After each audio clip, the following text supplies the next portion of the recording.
मेहमानों का हम शहरियान सिल्लोड़ की तरफ से और हमारे तमाम उलमाए कराम की तरफ से तहे दिल से शुक्रिया अदा करते हैं कि आपने इस मंच पर आते हुए सोहबत बर्दाश्त की होगी। हम अल्लाह से दुआ करते हैं कि अल्लाह रब्बुल इज़्ज़त आपको इसका नेमुल बदल अता फरमाए। नेस आज हालात हाजिरा के पेश नज़र जिस सिमत में हम वक्त गुजार रहे हैं और माहौल जो बरपा में नज़र आ रहा है, स्टेट के पीछे जो बैनर लगा है वक्त बचाओ संविधान बचाओ, यकीनन ये एक बहुत बड़ा मौजू है और एक बहुत बड़ा प्लेटफार्म है। आज मुल्क हिंदुस्तान के अंदर जो माहौल बर्पा किया जा रहा है, ये गंगा जमुना तहजीब को तार तार करने की कोशिश की जा रही है और उन लोगों ने ज़रा संजीदगी के साथ देखना चाहिए कि यह मुल्क हमारा जाति पाति वाला मुल्क नहीं है, बल्कि ये जमहूरियत वाला मुल्क है। यहाँ पर सारे जाति धर्म के लोग अपने हुकूक की अदायगी के लिए इंतहा कोशिश करते हैं। उन लोगों ने सोचना चाहिए कि कम बेश 200 साल तक अंग्रेज़ों ने यहाँ पर हुकूमत की है। हुकूमत करने के दरमियान में जब इन्होंने हमको बांटने की कोशिश की है और हमारे हुकूक को छीनने की कोशिश की है, तो हमने हर लाइन की कुर्बानी देकर अपने हक को हासिल करने की कोशिश की है। लिहाजा मैं हुकूमत के उन नुमाइंदों से जो वक्फ तरमीमी बिल को लागू करके आज एक जाति धर्म के यानी मुसलमान को टारगेट कर रहा है, हिंदुस्तान के तमाम लोगों ने सोचना चाहिए कि हमारा यह मुल्क एक बगीचा है, एक बाग है जिसमें सारे गुल खिलते हैं। इस गुल से एक कमल के फूल को निकाल लेना ऐसा है जैसे कि बागीचे को नाकिस कर लेना। एक गुलाब के फूल को निकाल लेना ऐसा है जैसे कि बागीचे को नाकिस कर लेना। लिहाजा ये मुल्क हमारा बड़ा प्यारा गंगा जमुना तहजीब वाला मुल्क है। हम इसी मुल्क में रहते हुए अपने तमाम हुकूक को वैसे ही इस हुकूमत से हासिल करने की कोशिश करेंगे जैसा हमारे पुरखों ने हासिल किया है। हमारे पुरखों ने इस मुल्क को हासिल करने के लिए,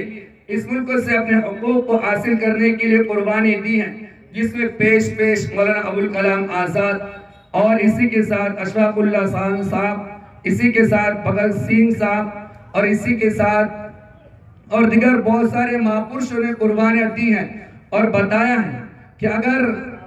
हमारे ऊपर ज्यादती की गई और हमारे हुकूक को आर्टिकल के साथ नहीं दिया गया, हमें जानना चाहिए कि संविधान के अंदर आर्टिकल 26 से लेकर 30 तक सारे जाति धर्मों को अपने खाने पीने के एतबार से, इबादत के एतबार से वो हुकूक दिए गए हैं। आज हुकूमत ये चाहती है कि संविधान के हुकूक को इंसानियत से छीन लिया जाए, मुल्क हिंदुस्तान के बाशिंदों से छीन लिया जाए। याद रखिए, अगर आपने हमारे हुकूक को छीनने की कोशिश की तो फिर हम आपको किसी शायर के अंदाज में शायर के अंदाज में हम आपको पैगाम देते हैं, सोचा है कफील अब कुछ भी हो हर हाल में अपना हक लेंगे। सोचा है कफील अब कुछ भी हो हर हाल में अपना हक लेंगे। इज्जत से जिए तो जी लेंगे या जाम शहादत पी लेंगे। हम हुकूमत को ललकार कर कहना चाहते हैं, अगर आपने हमारी बात को जगह नहीं दी और आपने ये सोचा कि एक मुस्लिम कम्युनिटी को, एक मुस्लिम समाज को जो इस मुल्क के अंदर 25 से 30 करोड़ की आबादी में बसते हैं और इससे कम जाति धर्म के लोग जो 1 करोड़ 2 करोड़ 5 करोड़ की आबादी रखते हैं, हमें याद होना चाहिए कि इस मुल्क के अंदर सिर्फ वक्फ बोर्ड एक मुसलमान समाज का ही वक्फ बोर्ड नहीं है, बल्कि इस मुल्क के अंदर और दिगर 31 वक्फ बोर्ड दिगर जाति धर्म के यहाँ पर बसते हैं। उन वक्फ बोर्ड, अगर मुसलमानों के वक्फ बोर्ड को लागू कर दिया गया, इस काले कानून को वापस नहीं लिया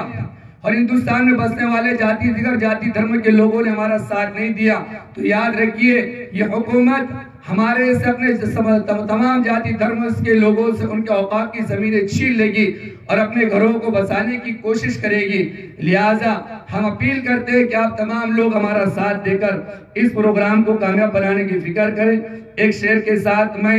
अपनी बात को खत्म करता हूँ और हुकूमत को फिर ललकार कर कहता हूँ कि देखिए, हमने सारे जाति धर्म के लोगों ने उस अंग्रेज काले को, जिसका सूरज गुरूब नहीं हुआ करता था, जिसकी जुल्म ज्यादती बर्बरियत इंसानियत के साथ आम थी, लेकिन हमने अपने सरों का नजराना पेश किया है हमने अपने हाथों में बजाय किताब लेकर, हमने अपने हाथों में कफन लेकर फिरे हैं और बताया है कि तुम हमारे को अपने अज़्म से दूर नहीं कर सकते हैं। फिर मैं हुकूमत शहर के साथ दावत देता हूँ कि हमारी ये लड़ाई कोई नई लड़ाई नहीं है, हम इस लड़ाई से अपने पैर को पीछे नहीं लेने वाले हैं। हम आपके सामने डट कर खड़े रहेंगे। आपका जुल्म तक जाएगा लेकिन हमारी मजलूमियत खत्म नहीं होगी। हम सारी